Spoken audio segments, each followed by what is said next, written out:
अष्टोत्तर श्री श्रीमान अभय चरणार इसका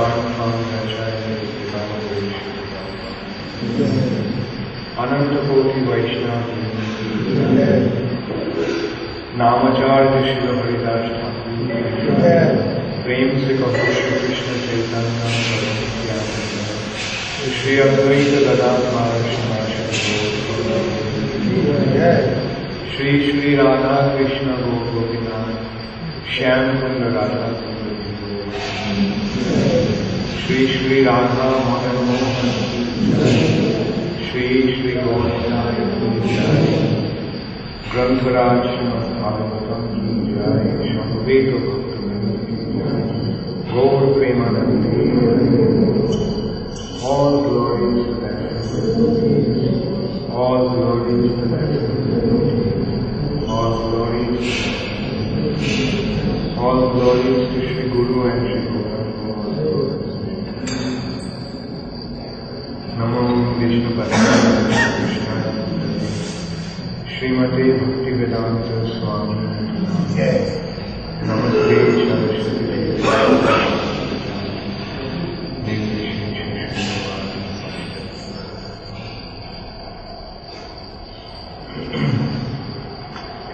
Om Namo Bhagavate Vasudevaya Om Namo Bhagavate Vasudevaya Om Namo Bhagavate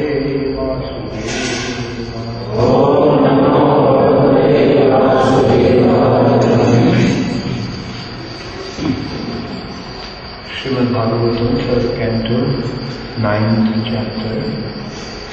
The passing away of Bhishma Dev, text 34. Yudhi Turaga Rajo Vidhumra Vishwa Kacha Lulita Shamvari Alamritashe Mama Nishita Sharai Vividdhamana Tvachi Vilasa Kavache Astu Krishna Atma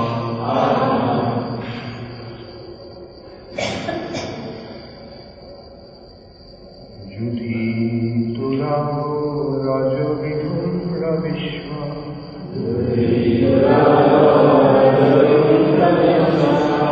Kacho Lulita Samvarya Alamkritase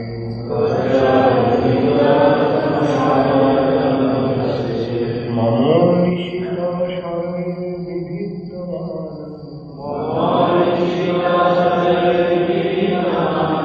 Tvachi Vilasat Kavachestu Krishnatma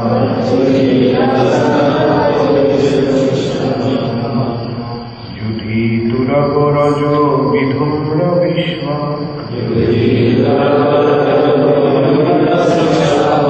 Kacho Lulita Samvarya Alamkritase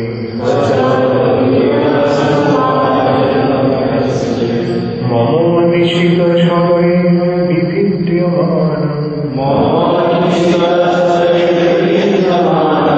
Tvachi Vilasat Kavachestu Krishnayatma. On the battlefield, Turaga, horses, Rajaha, dust, Vidhumra, turn and ashen color, Vishwa, waving, Kacha, hair, Lulita, scattered, Shamavari, perspiration, Alamkrita, decorated with, Ase, unto the face, Mamo, mine, Nishita, sharp, shuddering by the arrows, Bibidamana, pierced by, Twachi, in the skin, Bilasat, enjoying pleasure, Kavache, protecting armor, Astu, let there be, Krishna, unto Shri Krishna, Atma, mind. Translation by the Divine Grace, Srila Prabhupada. On the battlefield where Shri Krishna attended Arjuna out of friendship, the flowing hair of Lord Krishna turned ashen due to the dust raised by the hoofs of the horses. And because of his labor, beads of sweat weighted his face. All these decorations intensified by the wounds dealt by my sharp arrows were enjoyed by him. Let my mind thus go unto Shri Krishna.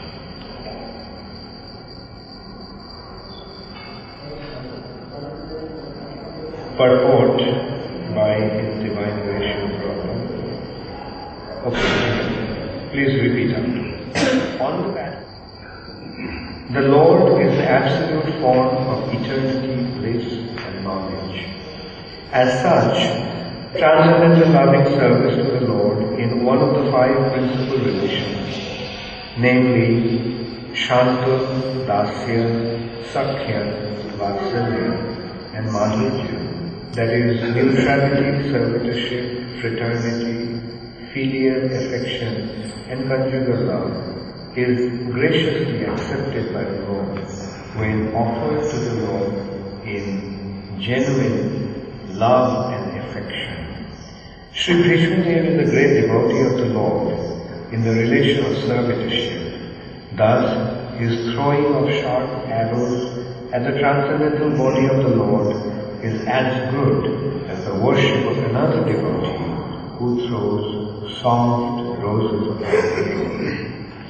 It appears that Vishwadev is repenting the actions he committed against the person of the Lord. But factually, the Lord's body was not at all pained due to his transcendental existence. His body is not matter. Both he himself and his body are complete spiritual identity. Spirit is never pierced, burnt, dried, moistened, etc. This is vividly explained in the Bhagavad Gita. So also it is stated in the Skanda Purana. It is said there that spirit is always uncontaminated and indestructible. It cannot be distressed, nor can it be dried up. When Lord Vishnu in his incarnation appears before us, he seems to be like one of the conditioned souls, materially engaged, just to bewilder the asuras or the non-believers, who are always alert to kill the Lord, even from the very beginning of his appearance. Kamsa wanted to kill Krishna, and Ravana wanted to kill Rama, because foolishly they were unaware of the fact that the Lord is never killed, for the spirit is never annihilated. Therefore, Bhishmadev's piercing of the body of Lord Krishna is a sort of bewildering problem for the non-devotee atheist. But those who are devotees are liberated souls and are not bewildered. Bhishmadev appreciated the all-merciful attitude of the Lord because he did not leave Arjuna alone. Although he was disturbed by the sharpened arrows of Bhishmadev, nor was he reluctant to come before Bhishma's deathbed, even though he was ill-treated by him on the battlefield. Bhishma's repentance and the Lord's merciful attitude are both unique in this picture. Srila Vishwanath Chakravarti Thakur, a great Acharya and devotee in the humor of conjugal love with the Lord, remarks very saliently in this regard. He says that the wounds created on the body of the Lord by the sharpened arrows of Vishmadev were as pleasing to the Lord as the biting of a fiancée who bites the body of the Lord directed by a strong sense of sex desire. Such biting by the opposite sex is never taken as a sign of enmity, even if there is a wound on the body. Therefore, the fighting as an exchange of transcendental pleasure between the Lord and his pure devotee Sri Vishmadev was not at all mundane. Besides that, since the Lord's body and the Lord are identical, there was no possibility of wounds in the absolute body. The apparent wounds caused by the sharpened arrows are misleading to the common man, but one who has a little absolute knowledge can understand the transcendental exchange in the chivalrous relationship. The Lord was perfectly happy with the wounds caused by the sharpened arrows of Vishmadev. The word Vibhittamana is significant because the Lord's skin is not different from the Lord. Because our skin is different from our soul, in our case the word Vibhittamana or being bruised and cut would have been quite suitable. Transcendental bliss is of different varieties, and the variety of activities in the mundane world is but perverted reflection of the transcendental bliss.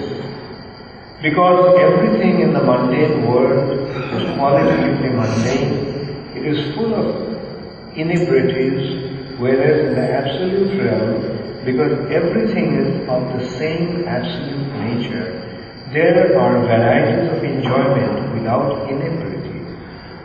The Lord enjoyed the wounds created by his great devotee Bhishmadev, and because Bhishmadev is a devotee in the chivalrous relation, he fixes up his mind on Krishna in that wounded condition.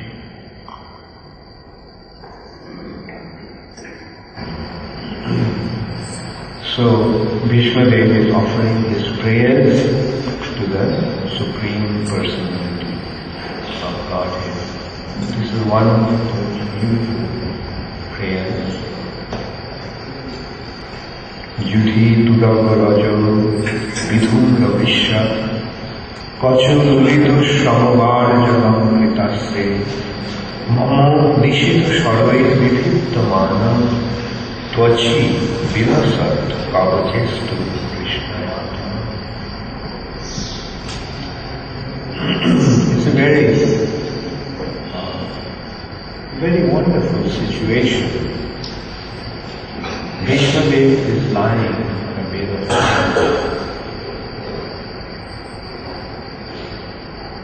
the grandsire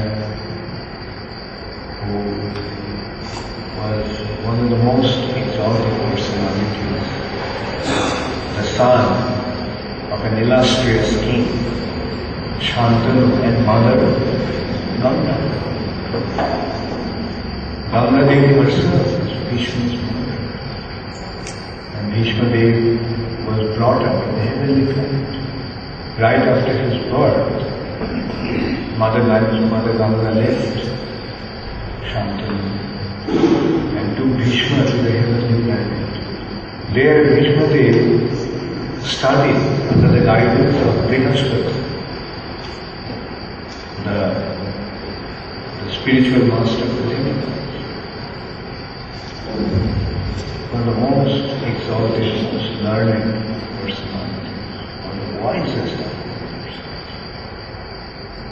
And then he was taught the art of using Vedas by Parashurama, an incarnation of the Supreme Personality. Therefore, Vishmadev had a very clear understanding from the very beginning of his life who Krishna was. He was a devotee from the very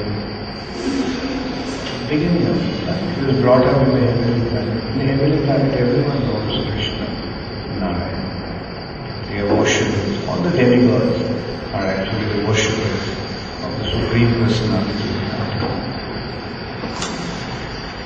And then when he was 16 years old, Mother Ganges returned to his father, Shantanu.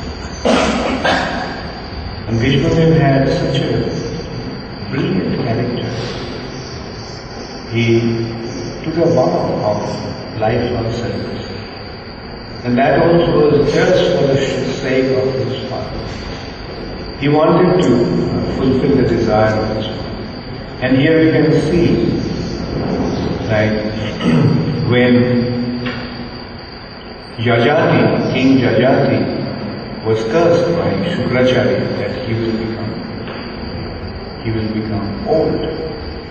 Jaragrasta, he will become afflicted by old age. And Jajati he became very perturbed because he knew that, or rather he considered that his heart was full of desire for sense gratification. Whereas his body will not be able to provide him the facility to have sense gratification. So he requested all his children, please take my old age. That was the condition that Shukracharya had made. If any of your sons accepts your old age, then you can go back to your youth. And he asked all his sons. He first asked the eldest one. He refused. So in this way, one after another, all his sons refused. Jadu, Tulvasu, and then finally Guru accepted his old age, youngest. So here we see the difference, although they are also very exalted personalities. From this Jadu, the Jadu dynasty appeared, in which dynasty? Krishna, Chandravamsa. So the father was requesting that please take my youth, I take my old age and give me your youth in exchange. Because I have so many desires I have so many desires for sense gratification. But most of his sons refused. Whereas Vishnudev, when he got to know that his father wanted to marry one very beautiful lady, a daughter of the king of fishermen. So he became when he got to know that his father was dead. But why his father refused?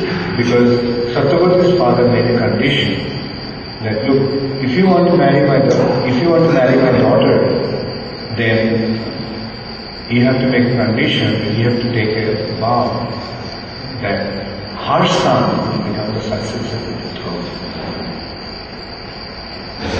So Shantanu couldn't accept that. He said, well, my son, I already have another son. And that son already has been coronated to the throne as a crown prince. So he'll be the successor to the throne. But because he had this desire to marry this girl, and that desire was unfulfilled, Shantanu was very much afflicted by distress. So Bhishma noticed that his father was looking uneasy. He was extremely morose and absent-minded. So Bhishma wondered what happened. But Shantanu was not telling what happened. So Bhishma then asked the chariot driver what happened. Because the chariot driver was there, so he knew what actually happened. So chariot driver described all that happened. So Bhishma said, okay, take me to the place. So Bhishma went to Dhivaraj. the king of the fishermen. And when he got to know that his father was refused because, or his father declined to accept the condition because of Bhishma. So Bhishma said, okay, I will tell him Bhishma, my right hand. So here we see such a noble character, such a noble person. For the sake of his father's pleasure, in order to please his father, or in order to fulfill his father's desire, he relinquished his right of mind. So, okay, I will not accept. I want to your son, your daughter's son, your grandson will become the king. But this personality was so cunning. King of the fishermen, father of Satyavati. Actually, she was the foster father. That he suggested that, okay, fine, you don't want to become the king. That's very nice. But what about your children? There will be a conflict in the family. Your children will want to have a share because they will be older in age.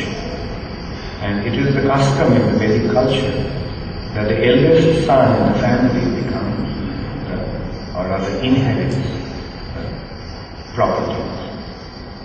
And for a king, the eldest son in the family becomes the king. That was also a problem with, that was also a problem with Dhritarashtra's children and Pandu's children. Dhritarashtra was the elder brother, elder than Pandu. And although Dhritarashtra couldn't become a king because he was blind, but he was harboring a desire that maybe his son would become the king because his son would be older.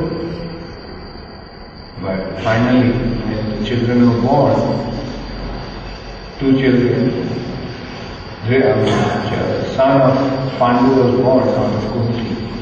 Before Dhritarashtra's son, Gandhari was carrying the womb for a long, long time. The womb just to come up. The child will be born. So another child was born. But his son also became king. So Yudhishthira Maharaj became the natural successor to the throne. And that is how all this trouble started.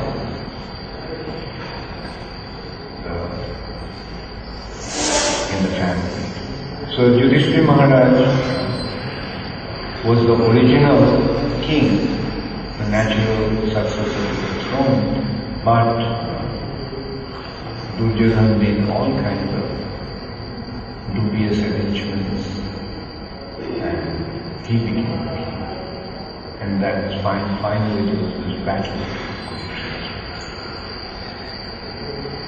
So, to go back to Bhishma Dev was,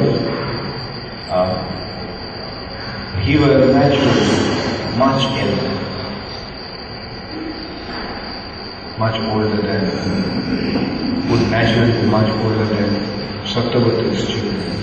And Bhishma Dev would get married. If he got married, then his son was older than Satyavati's children. So he had, Dhrivaraj had this consideration at the back of his mind that his sons, and although due to Bhishma Dev's noble gesture, he is foregoing his right to own the kingdom. But what about his children? They will start to fight the succession. So then Bhishma Dev said, okay, that is, I won't get that. So we can see what a noble person, just for the sake of his father's pleasure, he accepted, he took a vow of lifelong celibacy. And he maintained that vow. There have been many, many trials and tribulations. There have been many tests. And we can see, like Maharaj actually describes, that how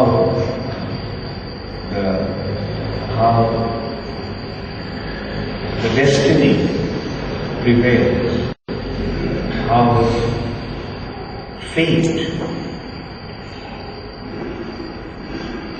draws, or how the fate directs the course of one's life. As they say, man proposes, God disposes. We may have our own plans, but eventually everything is in Krishna's hands. In the material nature, we may make so many plans, but ultimately things will happen according to one's own karmic reactions. Prakriti kriyamanam gunai karmani. In the material nature, everything happens according to the guna karma. One may make, like here, the Devaraj secured the possibility so wonderfully. It was actually a foolproof arrangement for him. His grandson will become the king, and he made arrangements that his grandson's children also will become the king, will continue to be the king unhindered. But the stroke of destiny took care of both his sons. Satyavati gave birth to two sons, Chitrangada and Vichitrabirja, and both the sons died. And there was no successor to the throne. And finally Satyavati requested Bhishma to procreate in the womb of the wives of Vichitrabirja. Vichitrabirja had two wives, Ambika and Valika,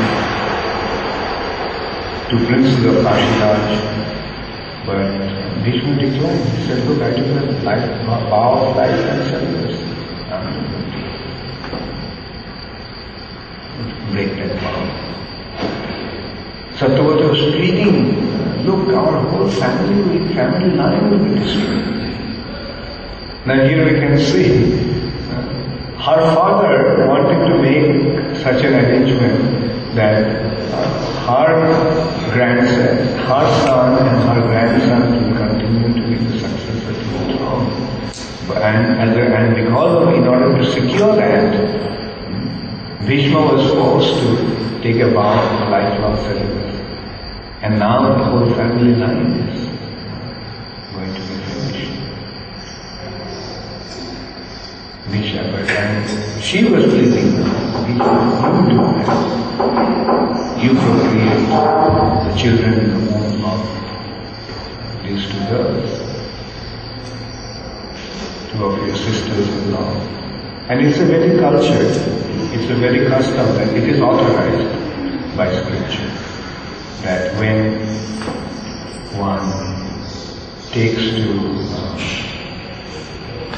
when the brother dies without any children, then the brother-in-law of, that means the brother of the departed husband, can procreate in the womb of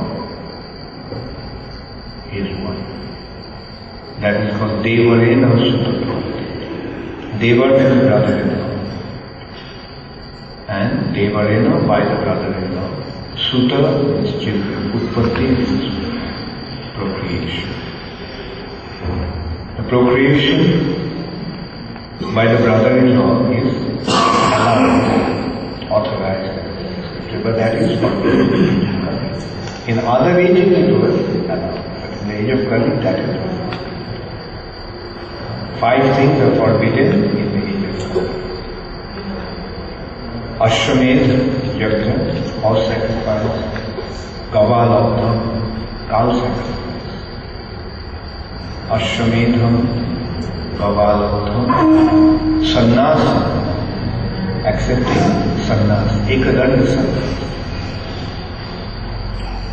Palapotrikam, offering meat in Shraddha ceremony of the departed. Palapotrikam, and Devarena Sutta, procreation through the Deva and Kavalena, Kalopanchavikajaya. These 5 things are forbidden in the age of birth. Jai Shri Shri Radha Madhava. But in other ages, these activities were authorized. So Satyavati requested Vishnu. But Vishnu. So finally, Vyasdev was called by his mother. Satyavati had another son through Parashara, and that is Vyasdev. So Vyasdev was requested to procreate in the home of the king.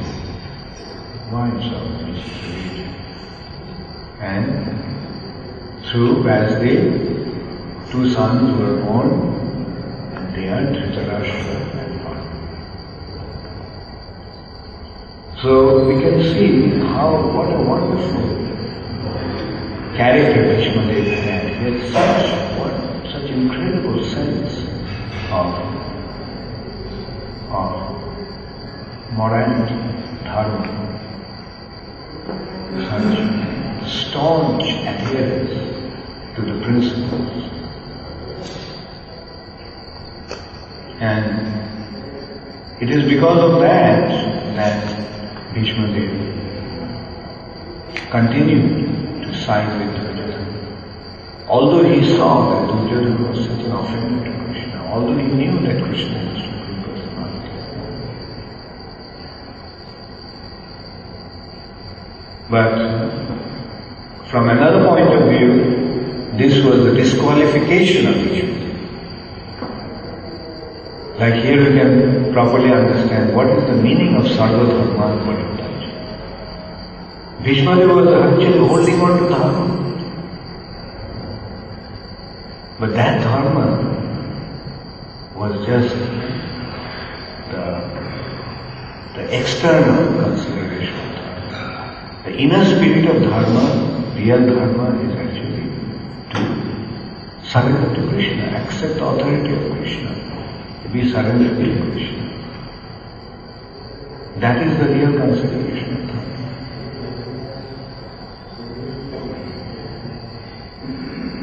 So here we can see that, of course, ultimately it's all Krishna's divine arrangement.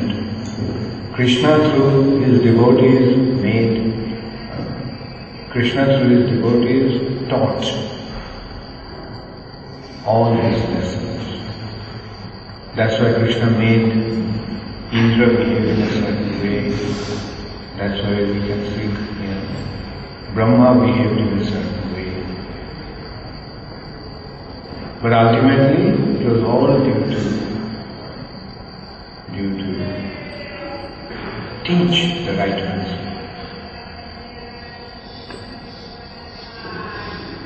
The right standard of devotion. Indra wanted to flood and destroy everything, everybody. That was Indra's agenda. Brahma stole the cows and the cow had poisoned Krishna. So similarly, we can see that Bhishmadev also was made to play a certain role in order to teach us something. And what was that? And that is, what was the lesson that Krishna wanted to teach us? That no matter how exalted a personality you are, no matter how attached you are, how strictly you are following the principles of Dharma, but the ultimate consideration is to side with me and surrender unto me. Sarva Dharma Parityaja. That is the ultimate consideration.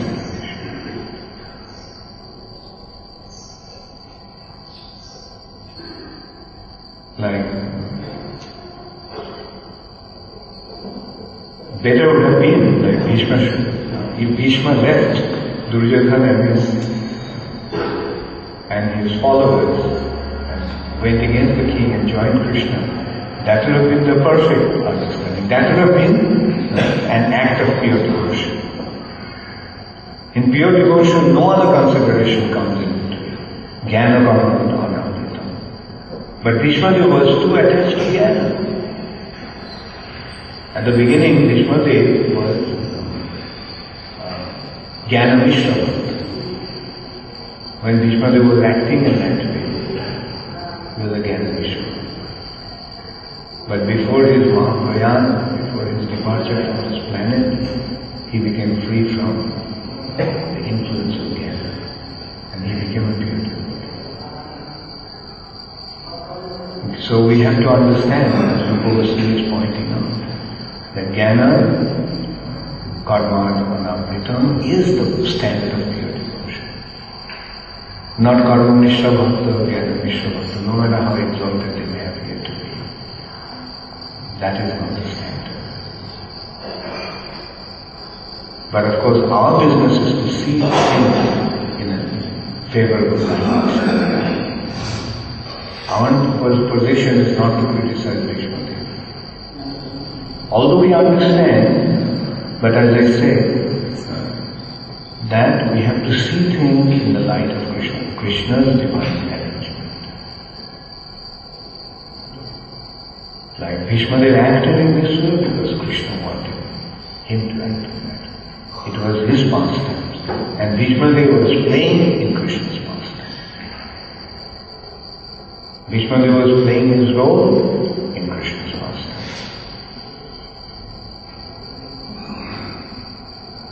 And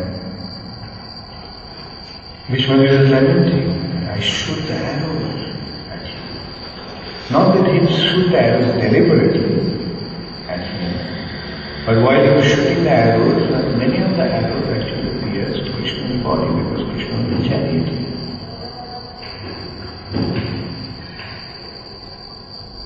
Actually, Krishna, during the battle of Kurukshetra, although Krishna was not fighting himself, but his whole body was pierced with arrows. There is a temple in South India, near Madras, called Parthasarathi Temple. Temple of Parthasarathi. And in that temple there is a deity of Krishna. It is said that Krishna actually, after the battle of Kurukshetra, Krishna came here and stayed there. And that deity, the entire body of the deity is marked with, the surface is not smooth, the surface is uneven, pierced. Like it shows, like Krishna, when Krishna came there after the battle of Kurukshetra, his whole body was pierced with arrows. It's a tough job, even to be a charioteer. But you have to take the flags, you have to take the arrows. You can't avoid it. And he is describing, the next verse will describe how beautiful Krishna looked. When he picked up he jumped out of the chariot, although he took a vow that he would not fight, he would not take up any weapon in this battle of Kurukshetra. But when Bhishma was fighting against Arjuna in such a valiant way, and Arjuna was in difficulty. Arjuna was in difficulty due to the onslaughts of Bhishma. So at that time Krishna just couldn't bear that. What did he do? He just jumped out of the chariot, he picked up the wheel of a broken chariot, and he charged towards Bhishma. And at that time it has been described beautifully. Krishna's hair was flowing. Krishna looked just like a lion. His hair was flowing and his hair took the color of the dust. The yellowish yellowish dust of the battlefield. And with the thing in his, with the will in his hand, Krishna was charging through Krishna. And fixing his mind at that sight, Krishna actually left his body. And at that time, Bhishmadev just dropped his whip. Okay, my Lord, kill me. So that is why, from that angle, Bhishmadev is Lasha. Maravi Apu, I'm a servant, I'm an eternal servant. You are my eternal Lord and Master, do whatever you want to do. So, it's a beautiful example that Bhishmadev cited. Many had all along, Bhishmadev was always supporting Krishna, always was in favor of Krishna. If somebody criticized Krishna, Bhishmadev stood. When Shishupal was criticizing Krishna, he said that this person is a debauchee. He had affairs with others' wives. Do not have any sense of morality. That person is being worshipped. At that time, Bhishmadev stood up. And he said that the whole world knows me. I am known all over the world for my vow of celibacy. The whole world knows me as a celibate. And I worship Krishna, whom you are calling a devotee. I worship him, being a renowned celibate. Why? Because Krishna is the crest jewel of all celibates. Krishna is the celibate.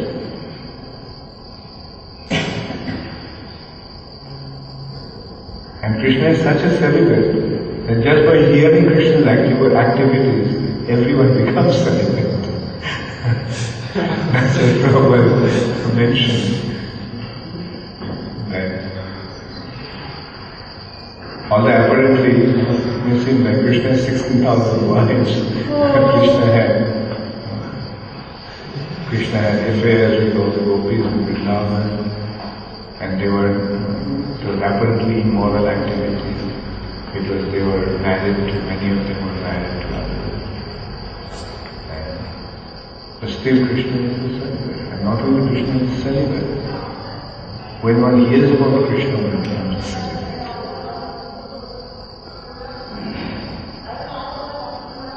So this way you understand that the spiritual world, it's in a different dimension altogether. And the spiritual relationships cannot be understood from a material point of view. It's not at all physical. There's nothing physical about the relationships in the spiritual sky. It's all spiritual.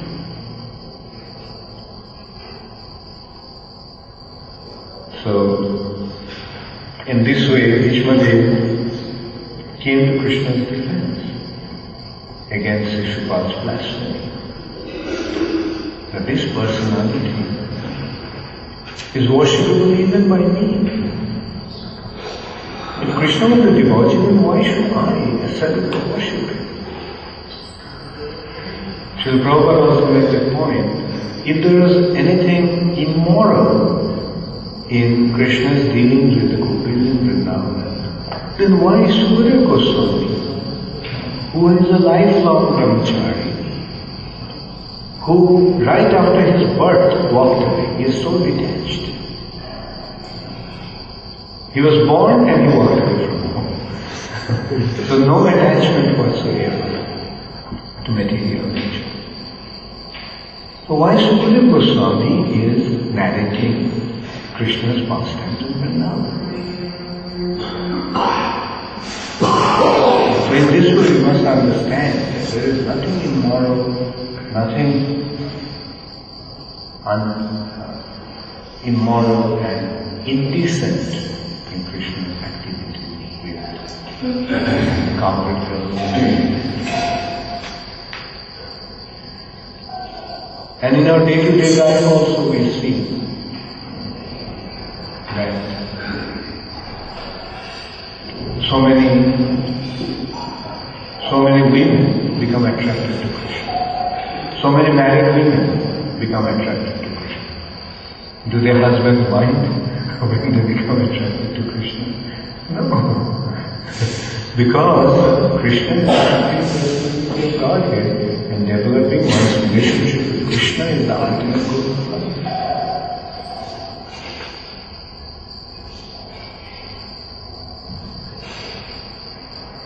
So, only through the examples of exalted personalities like Bhishma Dev that we understand Krishna's real position as the Supreme Personality of God. And Bhishma Dev was waiting in the Vedas language for so many days. And then finally when Krishna came, with Krishna fixing his mind, fixing his eyes on Krishna's lotus face,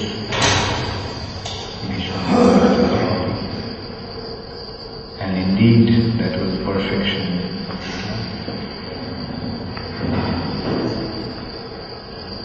Hare Krishna, Jai Shri Prabhupada. Does anybody have any question? Yes.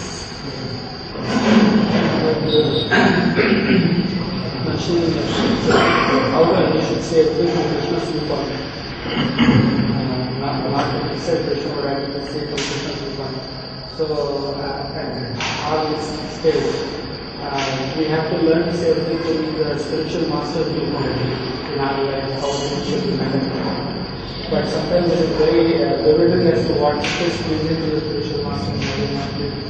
So, how do we ascertain in every situation what exactly is pleasing to the spiritual master? Well, the spiritual master will tell you.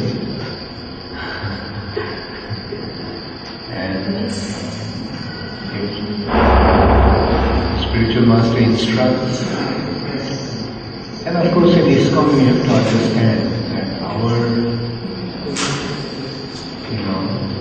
the original spiritual master actually is Srila Prabhupada. In the context of ISKCON, Srila Prabhupada is everyone's spiritual master. And every activity, all the services are actually based on Srila Prabhupada's plan, Prabhupada's arrangement. And the present spiritual masters are tuned into Srila Prabhupada's mission.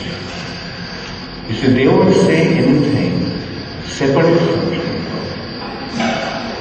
And they will not engage their disciples in any activity separate from Srila Prabhupada's agenda. They won't have that separate agenda. They are simply tuned into Srila Prabhupada's agenda. And they engage them accordingly. So the first consideration is that the ultimate instruction or the ultimate engagement is in Srila Prabhupada's mission. And the details may differ. But the principle is there. And the details like how one is going to be engaged. And that the spiritual master will tell you. And not only the spiritual master, the initiating spiritual master. The temple authorities are also spiritual masters. Senior devotees, and so it's not that a disciple or a devotee has to be all the time instructed by the initiating spiritual master. In other conditions that may have been the case, but that's not the case. Rather, the emphasis is more on the temple structure, on the structure of the society. And the engagement will come from that line of authority. Generally in ISKCON, the spiritual masters do not interfere. It's left up to the temple president how the devotees will be engaged. And well, sometimes when the spiritual master is present, then he can engage. Like for example, my situation here. Like yes, I do get involved in local affairs, but here I am playing the role of a spiritual master. Here I am playing the role of more of a leader of a project. But say if I go to some other place, here I do get involved in decisions, how the devotees will be engaged. But in other places, I don't do that. Say when I go to Bombay, even if my disciples, I don't interfere into what will be their service. It's left up to the temple authority, how they will be engaged. And I don't interfere. If the disciples come and tell me go to the temple president, are you coming to me? Only when the temple president wants my help, then I give spiritual advice, spiritual guidance, but not practical involvement of the service.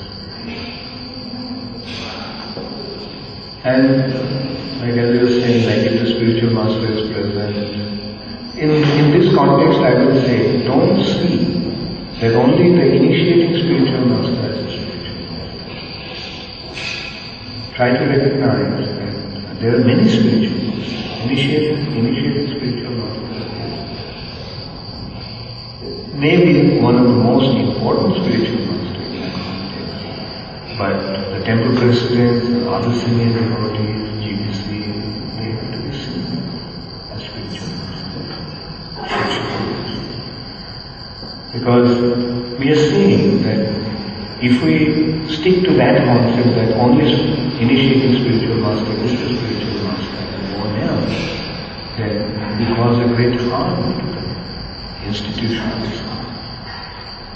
It did, and if we continue with this understanding, it will continue to cause a lot of damage to the movement. So we have to recognize that the senior devotees, temple authorities, they are also spiritual. And we should be concerned how to please them. And if they are not pleased, they'll come down on the other thunderbolt. Then you know whether they're pleased or not. Right?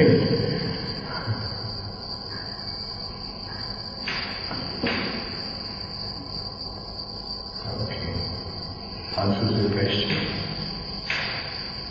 I was not just asking the context of services, but behavior and attitude also. Like,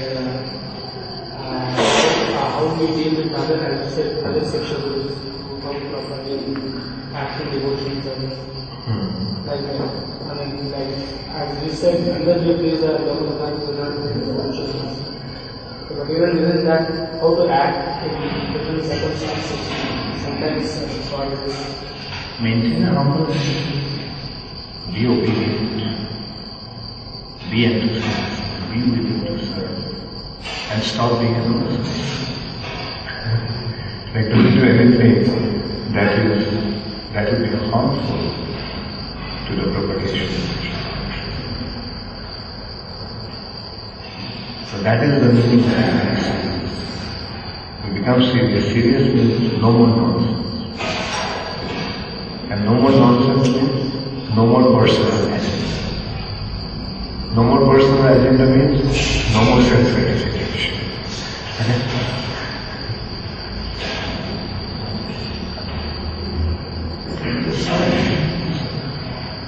And when you serve like that, then what happens? When you serve, everyone around us becomes pleased. And when you see that everyone around us is pleased with us, then our heart automatically becomes filled with joy. And that means when everyone is pleased, Krishna in our heart becomes happy. And as a result of that, the heart becomes full of joy. Therefore, Krishna consciousness is very, very practical.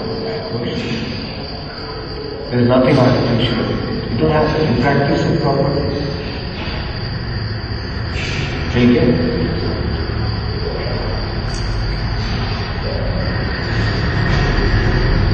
Okay, on the glories of Srila Prabhupada, hold the name of the day.